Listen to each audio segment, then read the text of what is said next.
conflict of two guys fighting over one girl is a classic and well-used plot device. I mean, we're very familiar with it. We've seen it a lot. But Cherrybomb's unique in how it handles the relationships between the characters because they're fighting with themselves as well as each other. I mean, each character has all these internal struggles going through. But they desperately need one another. Like, Michelle needs some validation from somebody, and Malachi and Luke need each other. What did you, as directors, do to really accentuate that unique aspect of an otherwise familiar plot? I think it is fair to say, it's the two guys fighting over one girl is a plot that we've seen. I guess that there are quite few real original archetypal stories, and I think, as you say, the key is to find what's original and particular in the story and in the characters and try to draw that out. In this case, I think that what we really loved about the story, first of all, was the friendship between the two boys, and the fact, the way that that's drawn, both the aspects of warmth between the warmth and affection in that relationship, and also I think the seeds of conflict were already there at the beginning. Even Michelle comes along. I think that I think even at the beginning of the story, before she arrives or really makes an impact in their lives, we can see that that their friendship is already under pressure, that it's threatened from various different directions, that their future is sort of pulling them apart already. And I think that was an interesting thing about the story, because it sort of raises the stakes in what's going to happen when Michelle arrives. Yeah. I think. Sorry, did you want to? I should just tell you. Actually, Glenn has just arrived. So. Hi there. Apologies, I've just held up in traffic. Sorry about that. Good afternoon. This is Sam.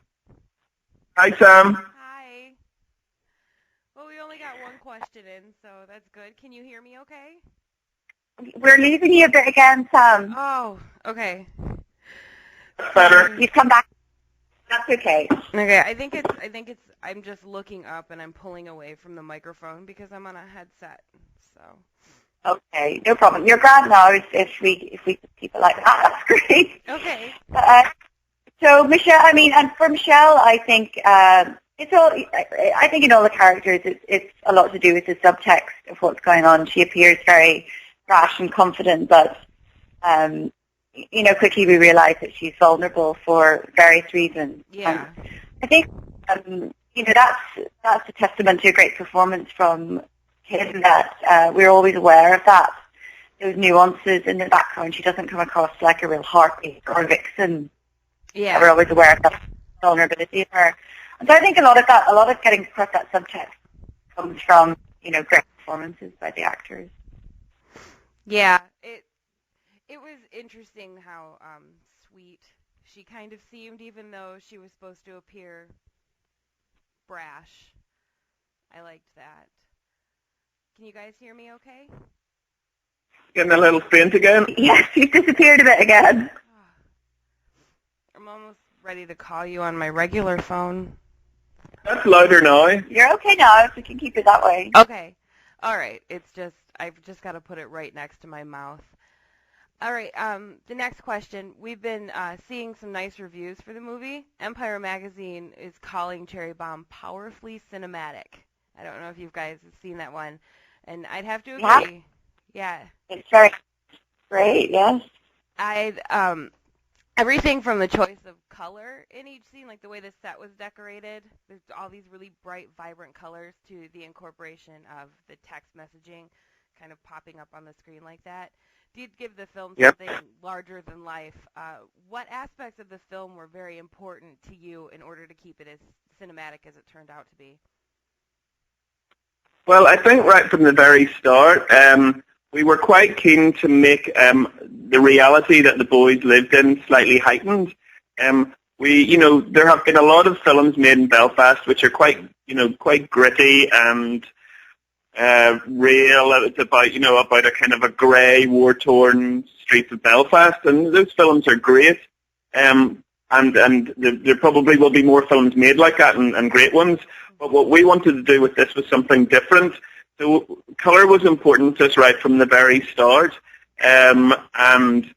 we quite consciously sat down with our art director and our costume designer and our makeup artist and everybody involved and sort of talked at length about how we would use colour in each scene, and be that whatever way the set was decorated or designed, or whether that was through the wardrobe that the central characters were wearing. One of our main things was that we wanted sort of bright colours to pop against maybe more monochrome backgrounds, so it was keeping the background simple so that the characters themselves sort of jumped out and were vibrant against that. And I suppose that's especially relevant with Michelle, given, her impact in the story and when she arrives.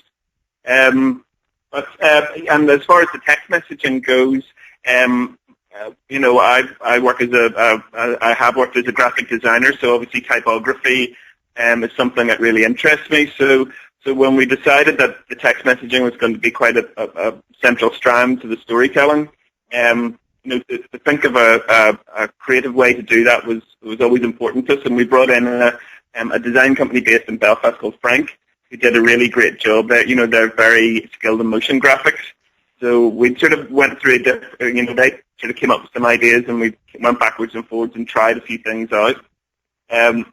But yeah, it was just rather than, I guess, showing shots of screens of phones when people are texting, which is something we wanted to avoid. But yes, trying to make the story as cinematic as possible was very important to us. And I think our director of photography, Damien Elliott, did a good job with that as well. I think he worked really hard with his lighting and it all sort of, it brings everything together, I guess, all the wardrobe, the set design, the graphics, unifying all those elements, I guess. Yes, and I think that's part of our job as directors, make sure that happens, that there's a coherent world and playing with all of those different elements, make sure that comes together. I think as well, the slightly heightened world is about reflecting what's going on in the emotional lives of the characters, during this weekend, during this game that's taking place.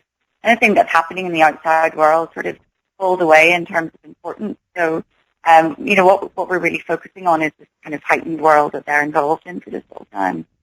Yeah, it was really beautiful. The color choice and the costume choice and everything is really eye-appealing. So I think Empire Magazine had it right on that one.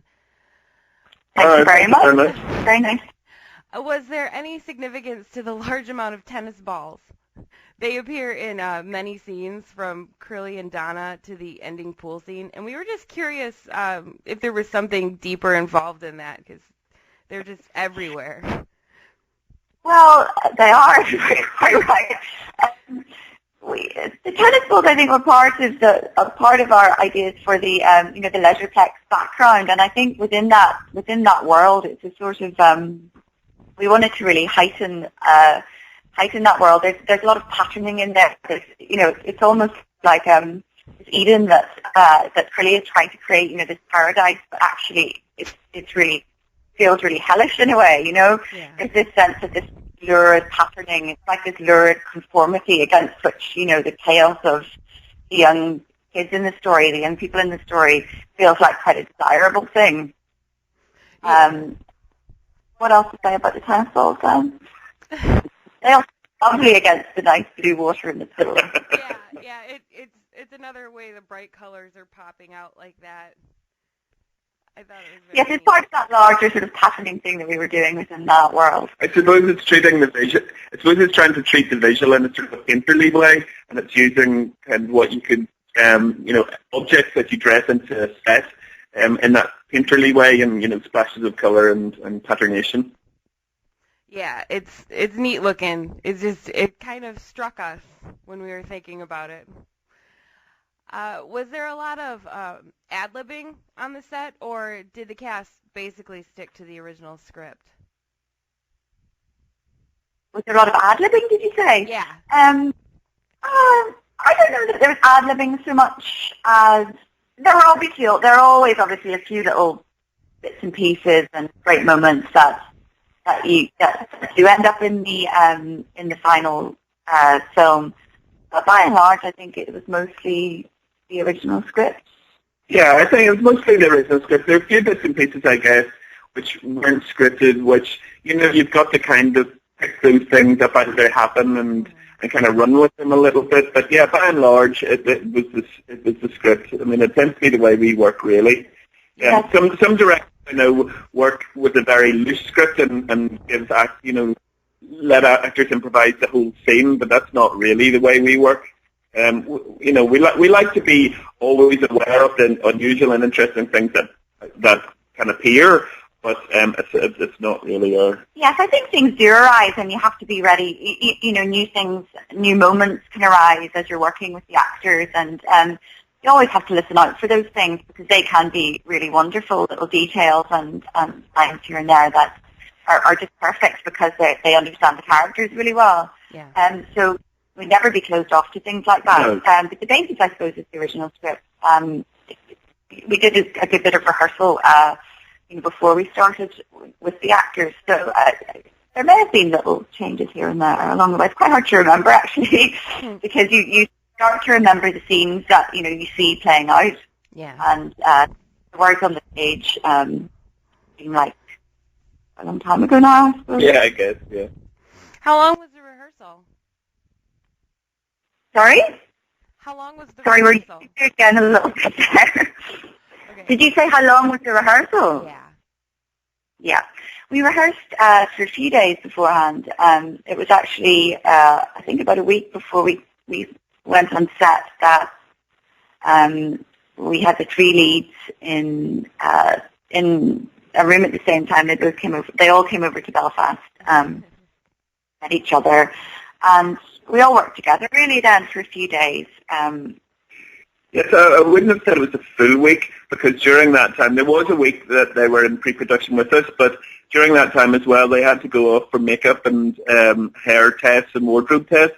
So I don't think that whole week was all rehearsal time, but there was a few days. And it wasn't so much, in some ways, you do rehearse the scenes a little bit, but a lot of it was about, sitting with the script and talking about the characters and tracing their emotional journeys through the film, and tracing their relationships through the film and just really talking, between us and with the actors about all of those things and what the big emotional turning points were. Because obviously when you're shooting, you're not shooting chronologically, so it's quite hard to find just where that a certain emotional moment is pitched. Sorry, 1 second, that's kind of well. Okay. So, if you've done that sort of work before, you've had those conversations and discussed that stuff in detail, I think it helps, pinpoint precisely if you're going into a scene that's completely out of context, pinpoint, for the actors just exactly where they are in that moment. Yeah. So we did rehearse scenes a little bit, but as well, you don't really want to over-rehearse because you want to keep a certain freshness whenever you're actually shooting those scenes. Okay, rumor has it there was a deleted scene in which Maliki had to vomit. Can you tell us more about that? Like, what was he doing? And were there any deleted scenes that you wish would have made it into the final cut? Yeah, there was a scene, actually, the first scene that we shot was Maliki, throwing up.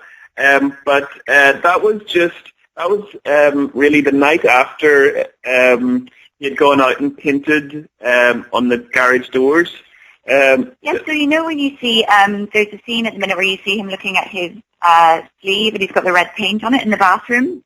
Yeah. That was, we sort of shot it, but we didn't actually shoot him actually being sick. It was more the aftermath of that. Good. Oh. Yeah, but the aftermath of that.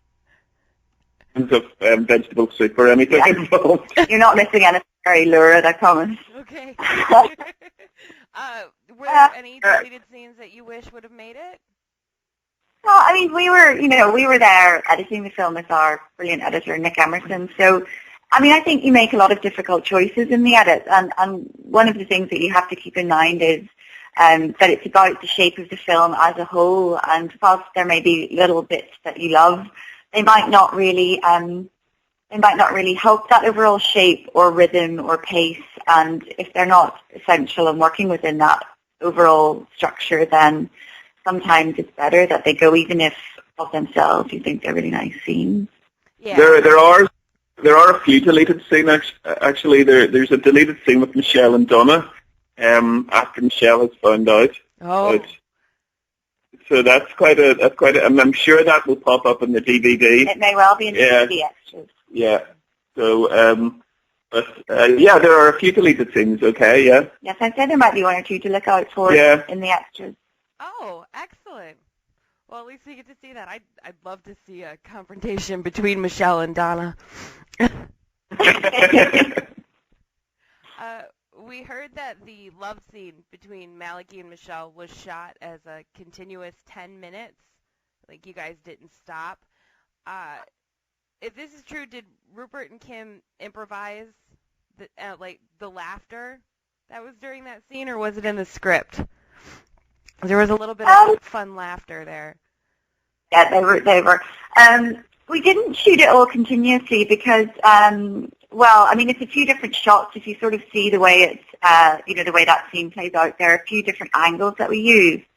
So, each part of it was actually shot in a very self-contained way, quite short parts, bit by bit. And actually, most of it was pretty choreographed. I mean, those scenes when you shoot them, they're very mechanical. It's sort of, these are the actions in order, 1, 2, 3. We'll capture that bit, and then we'll move to the next shot, etc. So, so it really happens a bit like that. And certainly for that scene, it was like you put the pieces together afterwards, and then hopefully it flows really nicely into a sequence, which I think we were very happy with the way that one did. Yeah. Things like that laugh. I don't think it was necessarily in the script, but we certainly discussed the sort of mood of the piece and the fact that there's a really nice intimacy there. I think about the thing about that scene is that it's sort of beyond the game, really, in a way that we really see characters connecting with each other and that there's genuine feeling and affection there. And I think both the actors really got into that beautifully and within their performances. And I think that nice sort of intimate part with the little bits of laughter, etc., is really part of that feeling. Yeah, it was a really sweet scene. Also, Rupert has said that during that scene he didn't know where to put his hands. Did you guys have to direct him on what to do, or did you just let him figure it out? No, I don't think it's really fair to let actors figure things like that out for themselves, or just put them in and say, yeah, let's just see what happens. It's very tricky for actors in that sort of moment. So we tried to, we knew specifically what shots we wanted and what we wanted to see. So we were able to just, to sort of direct the actors along those lines. Okay. Was Malachi always Ginger in your minds, or in the script when you read through the script, or did he become one when you cast Rupert? Interesting. Yeah. I don't think we were. We didn't really have anything as specific as hair color for any of the characters, I would say. We knew it was more an internal thing. We knew what they would feel like, what kind of people they were. And so, that was really what we were looking for, that sort of essence, just that the sort of mood of the character. So it really was by chance, I think, that it ended up that we had a redhead, a brunette, and a blonde. And I think it worked out really. It's a nice combination. Yeah, and it helped with the helped with the color balance that you guys were going for too. Maybe if it was in a. I know. That was a happy serendipitous thing that happened for our color palette.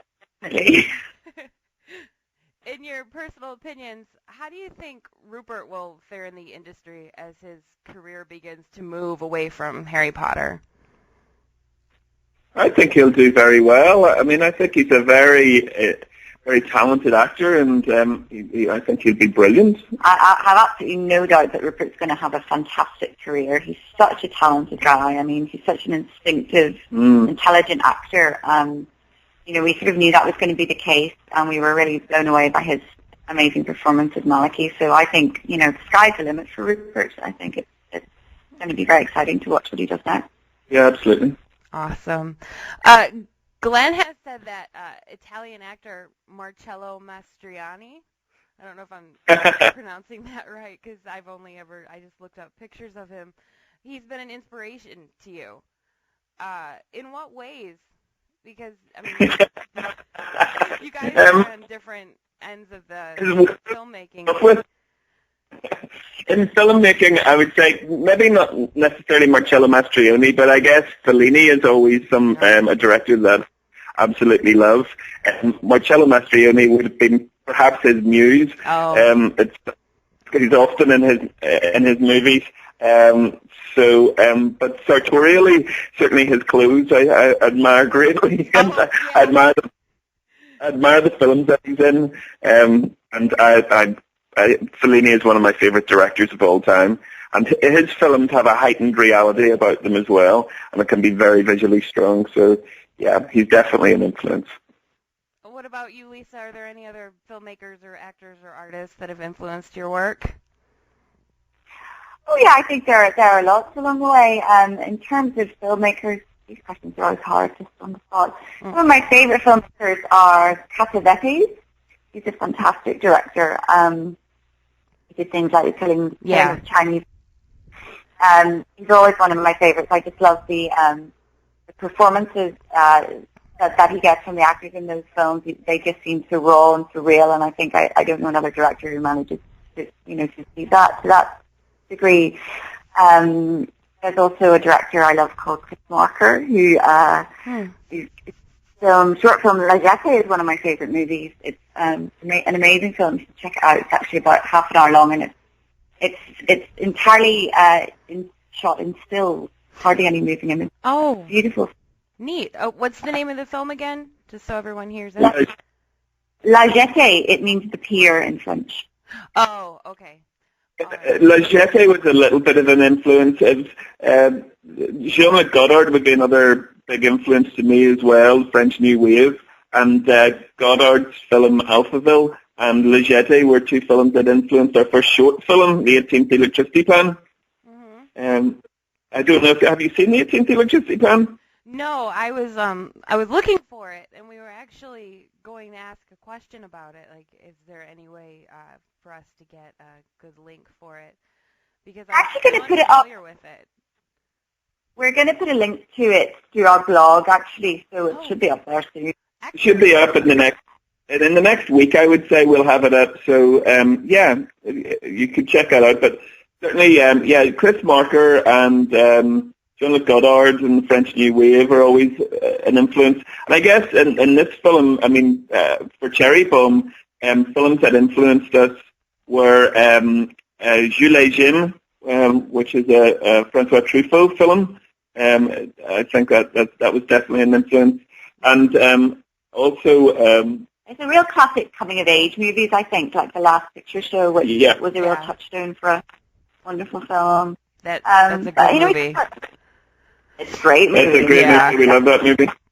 And I think we take our influences from all over the place, not necessarily just from movies. Yeah. Yeah, I mean, we have a very broad spectrum of things that we're interested in. We love great photographers, painters, musicians, all those things, writers, all those things influence the work. So it's not necessarily all about filmmakers, but yeah, these are the filmmakers we do like anyway. Excellent. What's your favorite memory about working with Rupert specifically? Oh, there are lots of favorite memories of working with Rupert. I think one of the first was really just discovering, you don't know if someone who's been a film star all their lives, really. You don't know what they're going to be like or how they've been affected, as a human being by that sort of experience. But he was just such a lovely, friendly person, and just a real joy to be around. And such a great sense of humour. We just had a lot of laughs about things from the very beginning. Yeah, we had great fun making the film. I mean, I think we sort of said that before, but it was a great bunch of people, and working with Rupert specifically was really good. One of the things that sticks in my head was maybe the time that Rupert and Robbie were doing the scene where they're supposed to be smoking joints, and during that scene, it wasn't scripted that they would laugh, but they kept laughing and corpsing, and that was at the time, obviously on the film set, you're quite there's not much time to do things, but all the crew were laughing. It was kind of infectious. They were all kind of rolling around the place laughing at the situation that was in front of us, and that actually ended up making it into the cut of the film. You know, you see at the end of that scene where they kind of burst out laughing. That laughter's genuine. It's not that wasn't scripted, and we kept it in on the cut because it sort of seemed to just work perfectly with that scene. Yeah, Rupert's a notorious corpser. Yeah, we know that. There were so many things about this film I liked. The set choices were very appealing, and it almost made me feel like I was in this place and this environment that I'd never really been to. But also the relationship between Malachi and Luke was complicated and sweet and very enjoyable to watch. What were your favorite things about the film? Favorite. I would say if you are we talking about favorite scenes? Yeah, well, favorite aspects maybe. Yes, favorite aspects of the film. Sorry, I lost the end of that. Could you repeat that question? It's about the favorite aspects. Our favorite aspects of the film. Well, I think for me, what I really always love, and still love to watch, having seen it so many times now, is I love the relationship between the three characters. I just love the freshness of that, and that it feels like they know each other. It feels like the boys are friends, and by the end, I always feel like I believe in what's going on in the dynamic between them, and that's due to great performances from all three. That's what I love that, and there are special scenes that I love. One I'm always really fond of is the party scene at the end where that track "She Brings the Rain" is playing. That's one which kind of envisaged the atmosphere of really early on, because we had the track really early on, but on a sort of early version of the soundtrack from David Holmes, and I think the way we envisaged that, just the sort of atmosphere of it, is what really ended up on screen, and that's quite rare because things evolve so much along the way. So I think that would be my favorite scene in the film as well. I mean, that scene actually is sort of interesting in that I think we had when we were shooting it, we had scheduled to shoot that in about 4 or 5 hours, and we quite a lot of the day schedule set aside to shoot that scene because it could be quite complicated. But in actual fact, what often happens in a film set is that you can be quite pushed for time, and you can run behind and time can get squeezed.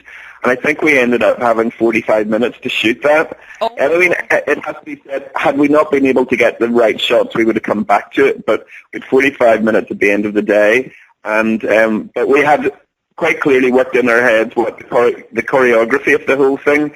So we were able to do it quite quickly, and we really, it's one of those things. You look at the scene now, and I think, if we had spent 2 days doing it, we probably wouldn't have got it to look any better or feel any better than it did, So it was one of those kind of a little bit of magic that just happened in a short space of time. So that's the scene that I do always really enjoy as well. Wow, 45 minutes. Yeah, well, that's true, 45 minutes. Would you ever want to work with Rupert again in the future? Yeah, definitely. I hope we will work together again at some point before too long. Yeah, hopefully before too long, We're doing other projects, and it would be fantastic to have Rupert involved, absolutely. Awesome. Ice Cream Man, our site, was involved in quite a large fan effort to get the word out about Cherrybomb. What impact has that had for you guys? Oh, it's been amazing for us to watch that. I mean, from the beginning, we've been completely, astonished and delighted by how much you guys have been involved with, in supporting the film, right from when we were shooting to, when we went to the different festivals. It was great to see people there had travelled so far to come and support the movie, and we've just appreciated it so much. And when the petition kicked off to get Cherrybomb distribution, we just have to thank you guys. I mean, look where we are today. It's pretty amazing. Cherrybomb shows cinemas today in the UK and Ireland, and perhaps, hopefully, the world beyond after that. I'm hoping to you guys to the West Coast here soon. Well, I'm not really on the coast, but my little mountain town would be nice. Yeah. Well, we think so too, and you guys have been such a big part of that. So we thank you hugely for that. Yeah, absolutely. I mean, as first-time filmmakers, we couldn't have wanted for anything more. It's absolutely fantastic, the support that you've all shown us, so it has been amazing, and kind of well beyond our wildest sort of notions. Awesome. Did anybody else involved in the movie say anything about the fan effort? Like, any of the cast members notice how much we were trying to get the word out and everything? I think everybody's been really aware of it. I know Rupert's been incredibly grateful, and I think he's left messages to you guys about that, or passed on messages to you guys about that. I think he's, what he's like. He's a very modest guy, and I think he's just really, he still trusts that he's got so many people that have such affection for him and his work, and are keen to get behind it. So I know he's hugely grateful for that and hugely appreciative. And the other young actors as well. Yeah, absolutely. I mean, they're in probably a similar position as us, this being their first sort of feature film. So, Robbie has been in, Robbie's been in a couple of other pieces, but... As has Tim. I mean, they've been in films before, but I think they've been really amazed by the fact that, you guys are Rupert fans. That's what the site's based on, but you've got equally behind, all of them as well. And I think they really, they've been really chuffed by that. They've really enjoyed that and appreciated it, definitely. Well, the film's great, and they did a great job. We wanted everybody to know that. So it wasn't hard to get behind everybody. It was pretty easy because we really liked what you guys came up with. Yeah, that is very kind. Do you guys have any other projects in the works that we can look forward to? Yes, we've got a film that we're hoping to shoot this summer, actually. It's a film called Good Vibrations, and it's a story about the punk scene here in Northern Ireland during the 70s, and told the life of a very charismatic, one-eyed record shop owner called Julie. And it's a true story. It's a true story, and it's a brilliantly darkly comedic film and story with lots of amazing music from that era, and we're very excited about getting that going now, and we'll post information about it on our blog. There's a Facebook site for it you can check out, and for Good Vibrations